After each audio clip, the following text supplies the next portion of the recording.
Hello and welcome back to Jarl's Favour. It's been a while as usual since one of these videos, but here we are. Also, the music you're hearing is all my own from one of my own albums.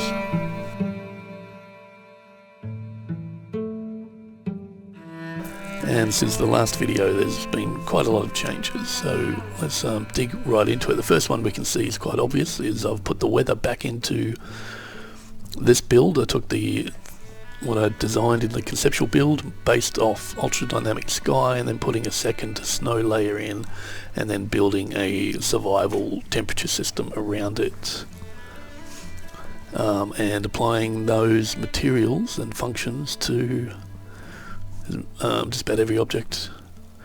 I think I've hit just about every object by the look of it. I think it looks good. Still a fair bit of work to do in regards to materials inside. So it's snowing inside. Oh, well, not snowing, but snow materials show inside. So I need to build instances and rebuild the material instances, I think, that don't allow snow, and then rebuild the meshes or something. I have to think about that. It's going to be a bit of effort, but it needs to be done. And also the fluid flux simulation. So for the ocean, currently snow is falling below the water, but that's an easy fix. It's basically a fall off range. A couple of inputs in ultra dynamic sky and on the landscape materials should fix that. I've already done it for my second layer of snow, so we can see here on this object snow. Actually, not on that object or any objects. Okay. Probably did that and crashed or something, but basically I'll have a bit of a blend range so that wherever the water's hitting, probably around where my mouse is drawing a line, the snow fades out into the actual material of the object or landscape, so it doesn't fall below water. That still presents a problem though for streams. So underneath here is a stream that the fluid flux simulation runs down, and I haven't thought about how I'm going to handle that yet. So what's beneath this water, because I don't want it to be a snow texture. It could probably be snowing, so these particles could probably be underneath that water. It's not too much of an issue for shallow water, because the camera probably won't go under there, but for lakes I'll have to sort that out as well. I think I can build a volume, an ultra dynamic sky exclusion zone essentially. So yeah, still a fair bit of work to do on the material side of things for the weather, but the weather is a huge part of this game, and survival elements, so I need to get that right. Put the volumetric clouds back in. I'm not sure if I showed those last time. Basically we move through the clouds and above the clouds, and it's nice and clear. And you can walk all the way up here if you have the right survival gear, warm clothing and so on. And then you can walk back down, and below the cloud layer will be snow and or rain and so on. Let's speed the camera up and become thoroughly disorientated. Okay, here we go. There we go. So that's the weather system back in. Let's show you what I've done around the village. That's where most of my effort has been in the last little while. So let's turn the snow off. Clear skies. Now there's still snow on the landscape, and I think that's because I have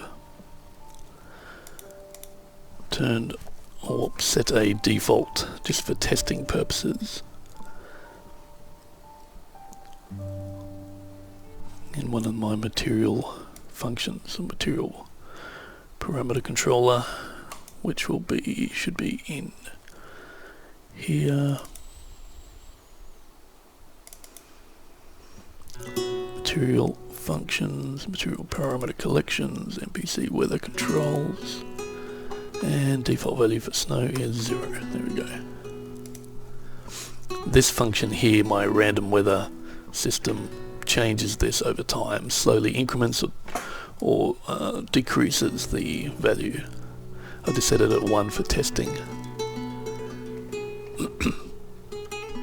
Okay, slow the camera down. And we'll have a look at the village. So you can see it's a lot more detailed. I've been putting more and more assets in there, all hand placed, trying to get it to look as good as possible. Putting decals down around the place. So decals, I think they add a little overhead, but I also think they're worth it because they look great. They just make the landscape look that much more realistic. So I might have them as a controllable option. You can turn decals off for a couple extra frames per second, maybe. For now, yeah, I think they're worth the cost.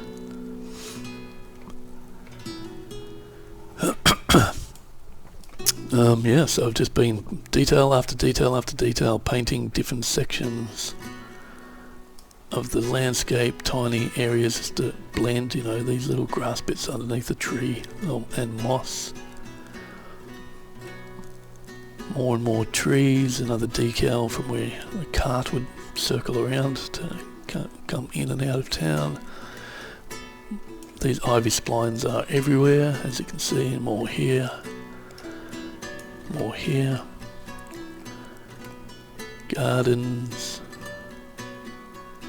So that's it. A lot of work has been put into manual placements to get the village looking as good as it can. This little laneway, I'll go through and walk down here. I like this little laneway for some reason. I think the way the light comes through it.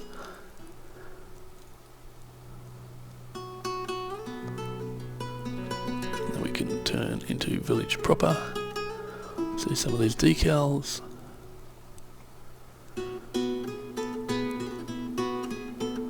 Up to our windmill.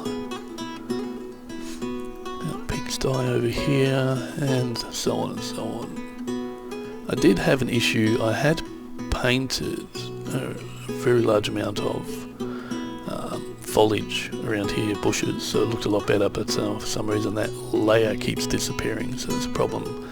Need to investigate. I don't know if that's an Unreal bug or I'm doing something wrong. So yeah, it will be a lot more dense and more realistic once I get my foliage painted back in. That's it. So I've worked on the weather material and function, randomization, and just dense controlled placement, thinking about every rock and making sure they look correct and in place, building these pathways, painting grass, hidden stairs, etc.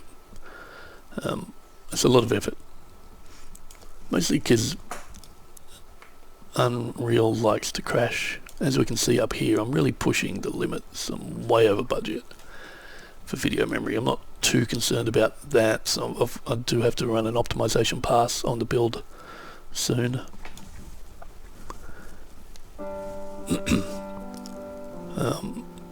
And also I am in the editor. When I run this out of the editor, it is a little bit better.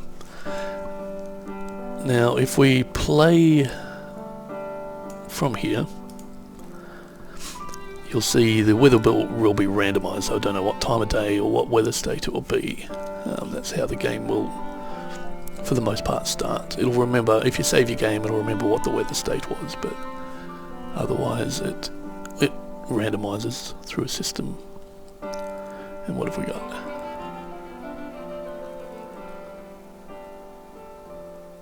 Some snow. So what's occurring here, we can see the ground is patchy, so that's my first layer of snow, and it will build up over time to a thick layer of snow, which my footprints will be left in as well. Super laggy. There's another texture issue I'm dealing with here. If we have a look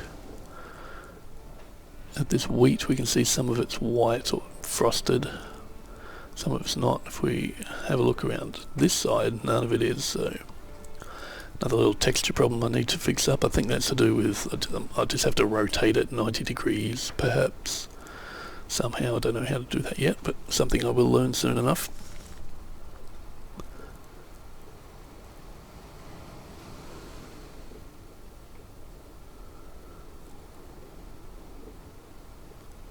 And yeah, that's it. Lots and lots of detail. It really is pushing the system hard, but that's not unexpected, and this is an ultra early build, so I'll go through and optimize materials, delete things that might be just chewing up too many frames per second. Like all these lights are probably dynamic and they don't need to be, especially up there. Maybe just the one here.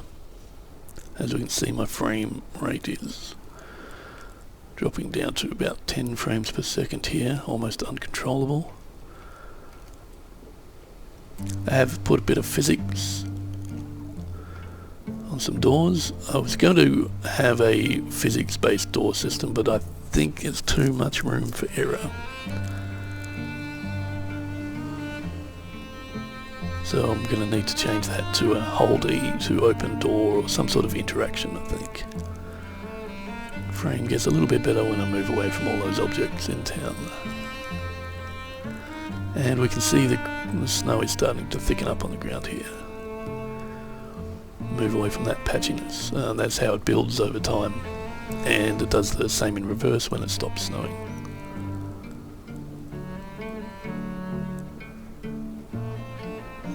And there we have it. That's a lot of work and a huge amount to continue, but I know what needs to be done, which is good. I think building that conceptual build was an absolute, you know, a little conceptual demo made the world of difference. If I was trying all those systems in what I also wanted to be the same, the final level or the final game, it would be a mess. I would have given up by now probably. Be pushing things too hard. So if there's any takeaway from that, it's absolutely prototype your design in a separate build. Looks like the skies are clearing, so the weather's changing. And it will continue to do so through the game. That's the weather. I haven't fully figured out how long between each cycle, and I will randomize it a little bit, but the weather is key to this game. The look, the feel, and the survival element. Alright, we'll leave it at that. Thanks for watching, and I will try and work harder on this and post more videos as I do. Okay, cheers, bye.